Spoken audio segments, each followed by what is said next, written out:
안녕하세요. 오늘은 세포의 구조에 대해서 공부해보도록 할게요. 자, 그러면 일단은 세포 하면은 뭐가 떠오르세요? 잠시 시간 드릴게요.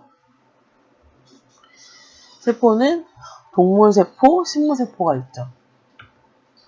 그러면 동물세포랑 식물세포에서 뭐만 다른지 그거만 알면 되겠죠. 그래서 제가 보면 여기다가 이것만 알면 끝이라고 얘기했어요. 식물세포에만 있는 건 액포, 엽록체, 세포벽이 있죠. 그러면 왜 각각이 왜 있는지 하나를 알아보도록 할게요. 액포는 식물세포가 쓰고 남은 노폐물들이 쌓이고 쌓인 데가 바로 액포예요. 그러면 이 액포가 바로 뭐냐면 우리가 예를 들어서 사과를 먹죠. 사과를 먹으면 가끔 상점 그 아주머니들이 이거 꿀사과야, 꿀사과. 여기 꿀 있어. 이렇게 하면서 그 꿀이 있다고 보여주는데 기억나요? 그 부위가 바로 액포예요. 이 액포는 과일의 당도나 아니면 어떤 식물 채소의 맛을 이 액포에 노폐물이 뭐가 들어가는지에 따라서 맛이 달라져요. 그러면 식물세포는 엽록체는 왜 있을까요? 엽록체. 엽록체가 있어야지 햇빛을 받아서 그 엽록체 속안에 있는 엽록사가 이제 광합성 작용을 해서 포도당이라는 거를 만들죠. 그 다음에 세포벽이 왜 있을까요? 동물세포는 벌레가 오면 벌레 저리 가, 벌레 잡고 동물한테 물렸어 하면은 최소한 연고라도 받을 수 있는데 세포는 동물이 왔다고 해서 그 동물은 세포는 곤충이 왔다고 해서 그 곤충을 피할 수 있겠어요? 피할 수 없죠. 동물들은 곤충들이 오면은 피할 수 있고 곤충들을 잡을 수 있지만 이 식물은 그 곤충들을 잡을 수가 없어요. 그래서 어떻게 해야 돼요? 세포를 더욱더 곤충들이 갉아먹지 못하게끔 또는 괴롭히지 못하게끔 벽이 있어야 되겠죠. 그래서 식물세포는 세포벽이 존재하죠. 그러면 이 액포는 뭐다? 식물의 노폐물을 저장해놓은 곳이다. 곧 과일의 당도를 결정하는 그 꿀 부분이다. 이 엽록체는 식물의 광합성을 해서 엽록소에서 이제 엽록소가 햇빛을 받아서 광합성을 해서 포도당을 만들 수 있게끔 하는 기관이다. 그 다음에 세포벽은 곤충으로부터 또는 해충으로부터 이 식물세포를 보호하기 위해서 벽이 존재한다. 자, 그러면 여기에는 일부러 안 적었어요. 일부러 안 적었는데 그러면 동물세포에만 있는 건 뭐가 있을까요? 이게 되게 애매해요. 제가 일단은 이 PPT를 만들 때 주 원 교재로 쓰는 게 융합과학이거든요. 지금 고등학교 1, 2, 3학년들이 수능 공부할 때 쓰는 융합과학인데 융합과학에는 안 나왔어요, 내용이. 그리고 그 설명도 자세히 안 나왔어요. 설명도 틀렸어요. 미토콘드리아가 포도당을 받아서 에너지를 생성한다는데 미토콘드리아에는 포도당 받아들이지 않아요. 세포질이 포도당 받아들이지. 그래서 제가 일단은 주 교재를 가지고 일단은 PPT를 만들었는데 그 주 교재에는 동물세포에만 있는 게 적혀 있지가 않아요. 동물세포에만 있는 건 바로 뭘까요? 이따가 뒤에 보도록 할게요. 일부러 이 내용에서 조금 더 살펴볼 때 하려고 여기에 따로 놓진 않았어요. 이게 지금 동물세포고 식물세포예요. 그러면 다른 거는 다 겹치기 때문에 겹치는 내용은 한꺼번에 하고요. 겹치지 않는 내용만 일단 할게요. 이 라이소좀. 이거 정말 중요해요. 라이소좀. 이 라이소좀이 동물세포는 식물세포보다 좀 똑똑해요. 식물세포는 식물세포에 노폐물을 저장하는 곳이 액포라 했잖아요. 이 라이소좀은 병원체랑 싸워주는 아이들이에요. 또 이 라이소좀은 동물세포의 노폐물도 이제 없애줘요. 자, 그러면 다시 한번 또 할게요. 이 라이소좀은 뭘 해준다? 동물세포의 노폐물도 싸워주지만 이 병원체랑 바닥들어서 싸워준다. 일단은 병원체가 사람 몸속에 들어오면 제일 처음 백혈구가 싸워주잖아요. 근데 그거로도 부족한 거예요. 동물들은. 그래서 동물세포에 이 라이소좀이라는 것이 있어요. 정말 중요하죠. 제가 세포생물학 배울 때 이 라이소좀이랑 리보솜이 너무 헷갈리는 거예요. 왜 헷갈리냐면 리보솜이랑 라이소좀은 별로 중요하지 않은 세포 소기관으로 그때는 생각을 하셨나 봐요, 다들. 제가 2002년 전에 다 배웠으니까. 그래서 그때 당시에는 소포체도 그렇게 자세히 배우지도 않았어요. 그냥 세포 소기관이 이렇게 되어 있다라고만 배웠고, 이거에 각각에 대해서 자세히 하게 된 거는 저도 공부를 끝마치고 저도 연구를 하고 그리고 그쪽 분야에서 활동하다 보니까 이 세포 소기관이 정말 중요하다고 느껴졌어요. 그러면 이 라이소좀이 아까 뭐라고 했냐면 병원체랑 싸우는 역할을 한다고 했어요. 그러면 만약에 바이러스나 미생물들이 들어왔는데 어떤 사람은 잘 이겨냈는데 어떤 사람은 잘 못 이겨냈어요. 근데 봤더니 백혈구 수치는 비슷한데 어떤 사람은 이겨내고 어떤 사람은 못 이겨냈어요. 그럼 뭐 때문에 그럴까요? 당연히 라이소좀이겠죠. 왜? 라이소좀은 세포 내에 병원체가 들어와서 핵까지 가는 걸 막아주는 거예요. 그러면 핵이랑 만나면 만약에 바이러스가 들어와서 세포에 들어와가지고 핵이랑 만나면 이 세포가 옴짝달짝 못하게 바이러스에 걸려들어가지고 그 세포가 유명무실하게 되는 거잖아요. 그러면 만약에 어떤 사람은 바이러스에 잘 이겨냈다. 백혈구수 다 똑같은데 그거 왜 그렇다? 이 라이소좀 때문에 그렇겠죠.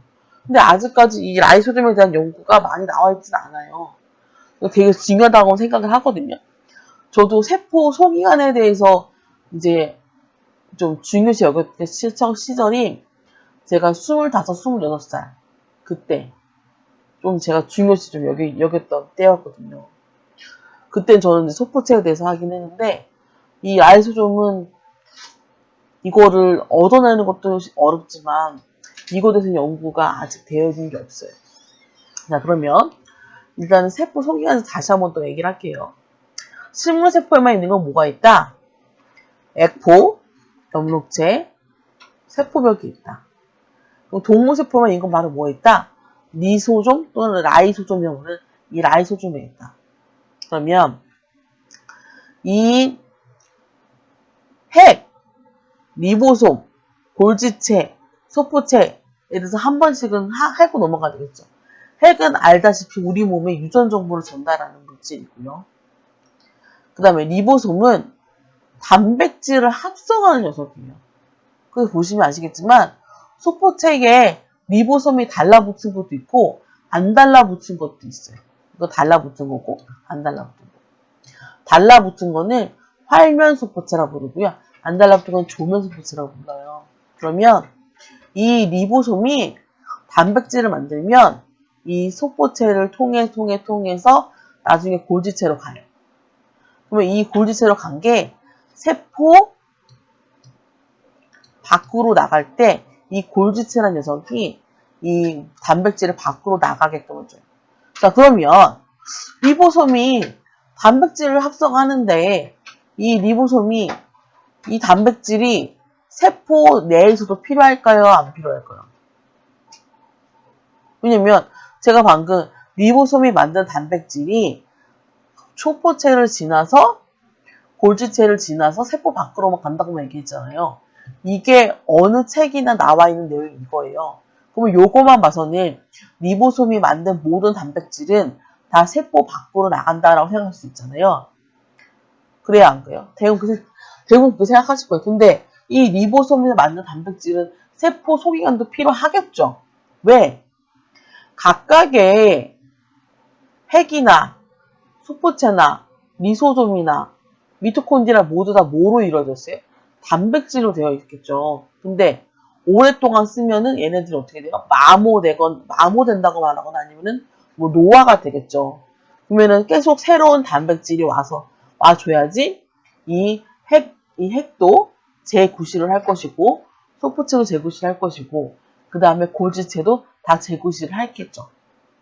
그렇기 때문에 결국에는 세포 안에도 단백질이 필요하고 세포 밖에도 단백질이 필요하기 때문에 이 라이소솜의 단백질은 결국에는 골지체를 통해서 밖으로 나가거나 아니면 이 라이소솜이 세포 안에 소기관에 필요한 것들 단백질을 제공해준다.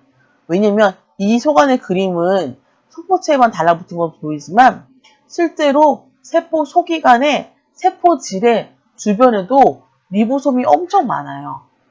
세포질에도. 근데 이 세포질에는 라이소솜이랑 가까이 있는 리보솜은 아무래도 라이소솜이 쓰이겠죠. 미토콘드리아 가까이 있는 녀석은 미토콘드리아에 쓰이겠죠. 이런 식으로 이제 리보솜이 단백질을 제공해주고 있다. 자, 그러면 이제부터 같이 한번 해결해 볼게요. 제가 맨 처음 강의를 했던 내용이랑 같이 겹치는 내용이라서 이건 한번 해보려고 하고 있어요. DNA랑 RNA는 당, 염기, 인산. 여기서 염기는 아데닌, 구아닌, 시토신, 시토신, 티민. 이게 바로 염기겠죠. 이런 것들이 있는데 얘네들은 당, 염기, 인산으로만 둘러싸여 있을까요? 이게 바로 융합과학 내용이에요. 융합과학에서는 당, 염기, 인산으로만 둘러싸여 있대요. 보면서 저는 무슨 생각을 했냐면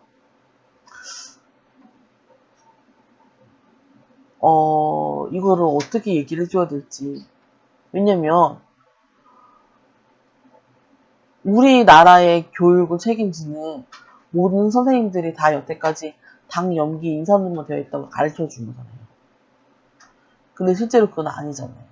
왜냐면 제가 이 지식을 배운 지가 2002년도 전에 배운 건데 그러면은 이미 이러한 지식이 거의 20년째 이게 아니라 사실은 염기와 염기 사이에 단백질이 있다는 게 20년 넘게 저는 지금 알고 있는 건데 아이들은 그렇게 알고 있지 않은 거잖아요.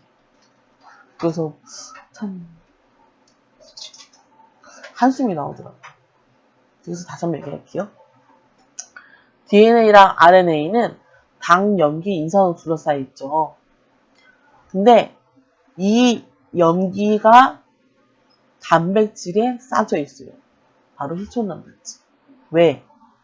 이 염기와 염기 사이를 엮어주는 거는 얘네들이 결합도 하겠지만 기본적으로 DNA나 RNA 모두 다 히스톤 단백질이라는 거에 이 DNA랑 RNA가 감싸져 있어요.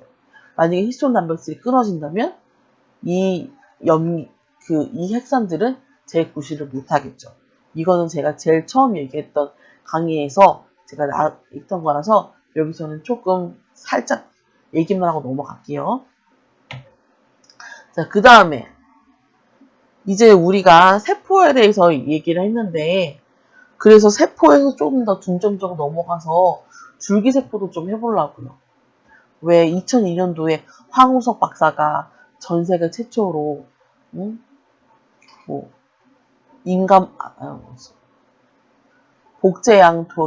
복제양 돌리 성공했다고 전 세계가 난리 났었잖아요. 그러면서 줄기세포가 이제부터는 우리 의학에 커다랗게 이제 영향을 미칠 거다 했는데 나중에 알고 보니까 10번 실험해서 한 번 성공한 걸 가지고 논문을 냈다. 그래서 그것도 실제로 그게 얻어낸 데이터가 아닐 수도 있다라고 하면서 난리 났었죠. 실제로 과학자들이 10번에 한 번 성공한 거를 가지고 논문 낼 것 같아요? 아니에요. 최소한 10번 실험하면 8번 정도는 성공하고 한 2번 정도는 성공 안 한 정도, 그 정도지. 왜냐면 실험을 했는데 또 똑같이 나와야지 그게 올바른 데이터지. 실험을 했는데 이번 한 번만 성공하고 나중에 성공 못하면 그게 어떻게 올바른 연구 데이터가 되겠어요. 그래서 대부분 모든 과학자들이 우리 인류를 위해서 열심히 지금도 실험을 하고 계시고 새로운 지식을 얻어내고 계신데 다들 다 10번에 한 8번 정도는 성공을 하신 그런 연구 데이터를 가지고 이제 우리 인류를 위해서 열심히 이제 힘써 주시고 있는 거죠. 자, 그러면 만약에 이 줄기세포가 오직 난자에만 있는 게 아니라면 우리 몸의 줄기세포는 어디에 있는 걸까요? 한번 생각할 시간 드릴게요.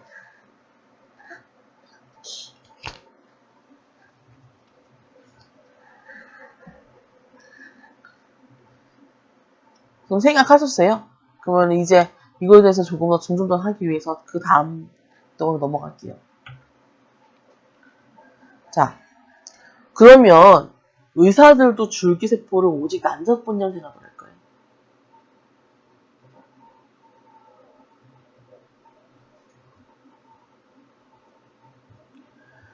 자, 오늘 제가 길거리를 가다가 넘어졌어요. 그러다가 상처가 났어요. 그래서 피가 났어요. 그리고 나서 며칠 있다 보니까 새살이 돋아났어요.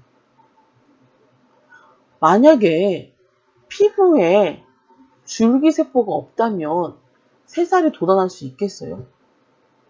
그냥 세포가 그냥 죽을 뿐이지. 그게 그 세포가 다시 새살이 날 수 있겠어요? 줄기세포는 만능 세포예요. 그래서 뭐냐면 만약에 피부 조직에 있는 줄기세포면은 피부세포를 만들어내게끔 명령 내리는 게 피부에 있는 줄기세포고, 예를 들어서 만약에 몸속 장기기관에 상처가 나면은 몸속 장기기관 주변에 있는 줄기세포는 그 몸속의 장기세포를 만들어내는 거고, 그리고 머리카락 뿌리에 붙어 있는 거는 머리카락을 생성하게 되는 거니까 이제 그것도 또한 줄기세포가 될 수 있겠죠. 그래서 최소한 의사들 중에서는 줄기세포를 그래도 골수에도 줄기세포가 있다라고 생각하시는 분들도 많으세요. 근데 대부분 이제 여기서 이제 그 황우석 박사가 이제 수의사고 이제 그 당시에 이제 황우석과 이제 그 이제 적대 시대에 있었던 이제 의사로 유명했던 사람이 안규리 그 이제 선생님이잖아요. 자, 그러면은 의사들은 줄기세포를 오직 난자에 있는 것만 줄기세포라고 생각을 할까요? 그럴 수가 없죠. 왜냐면 의사들 예과 2년 동안 뭐 이것저것 다 배우지만 그 본과 사는 동안에도 또 여러 가지를 또 배우잖아요. 그리고 또 인턴 거치고 레전트 거치면서 뭐 어떤 사람은 내과 가고 어떤 피부과 어떤 외과 가고 이런 식으로 가겠죠. 근데 그런 거 배우면서 과연 난자만 줄기세포 생각을 하겠어요? 아니라는 거죠. 그래서 맨 처음에 접근 자체가, 그러니까 황우석 박사가 틀렸다는 게 아니라 맨 처음에 접근 자체가 그러니까 누구는 배우고 누구는 안 배웠기 때문에 맨 처음 접근 자체가 틀렸다는 거죠. 자, 그러면 이제부터 줄기세포에 대해서 중점적으로 넘어갈게요. 줄기세포는 우리 온몸에 다 있어요. 왜? 상처가 나면 그 상처에 또 다른 세포가 나오게 하기 위해서 줄기세포는 끊임없이 있다는 거죠. 자, 그러면은 성체 줄기세포는 뭐고 줄기세포는 뭘까라고 의문점을 품을 수 있어요. 줄기세포는 오직 난자를 통해서만 얻어낼 수 있는 게 줄기세포예요. 라고 얘기를 하죠. 하지만 실제로 줄기세포는 우리 온몸에 다 있죠. 그러면 과학자들과 의사들이 공통되게 봤을 때 줄기세포는 오직 난자를 통해서 얻어낼 수 있는 것만 줄기세포라고 말하고 그 외에 나머지는 모두 다 성체 줄기세포라고 말을 하죠. 자, 혹시나 해서 인터넷에 떠도는 사진 중에 피부세포의 그림에 줄기세포 그림이 있는지 한번 찾아봤는데 없더라고요. 근데 저도 배우면서 하나하나 차근차근씩 그러면은 피부세포가 상처가 났는데 그 상처 나는 자리를 메꾸기 위해서 이제 줄기세포에서 새로운 세포가 생성될 수 있게끔 하겠구나 라고 저도 알게 된 거죠. 자, 그러면 우리가 줄기세포는 우리 온몸에 다 있기 때문에 다 얻을 수 있어요. 근데 어떤 거는 머리가 되고 어떤 거는 눈이 되고 어떤 거는 몸통이 되고 어떤 거는 다리가 돼요. 왜 그럴까요? 그거는 바로 이것 때문이에요. 이 내용을 알면 그때 세포생물학을 알려줬던 교수님이 세포생물학에서 세포의 주기를 알면 세포의 생물학을 100% 이해한 거라고 하셨어요. 자, 뭐냐면 X기가 있고 G2기가 있고 분열기가 있고 지원기가 있어요. 그러면 이 각각이 왜 있을까요? 오직 세포가, 그러니까 이게 뭐냐면 이 세포는 처음에는 가만히 있어요. 처음에는 가만히 있다가 이 세포가 필요하게 되면은 이러한 G1기, S기, G2기, 분열기를 거쳐서 새로운 세포를 만들어내요. 왜 있을까요? 바로 세포마다 이 각각의 준비를 하는 시기, 분열하는 시기가 다르기 때문에 그 황우석 박사가 틀릴 수밖에 없었던 게 황우석 박사는 이 세포의 주기를 고려를 하지 않았어요. 생각해보세요. 머리세포가 만들어진다고 생각해보세요. 또 이 머리세포랑 반대로 지금 제가 손톱을 만든다고 생각을 해볼게요. 그러면 머리를 만들기 위해서 걸리는 시간이랑 손톱을 만들기 위해서 걸리는 시간이 똑같겠어요? 다르겠죠. 그러면 예를 들어서 만약에 제가 이제 식당이랑 미용실을 예를 들을게요. 식당에서는 음식을 만들 때 맨 처음에 그 준비하시는 시기가 더 길고 음식을 조리하는 시간이 짧죠. 그렇죠. 근데 미용실은 손님이 오시면 손님을 곧바로 접대를 하고 머리를 이쁘게 만들어주는 시간이 더 길죠.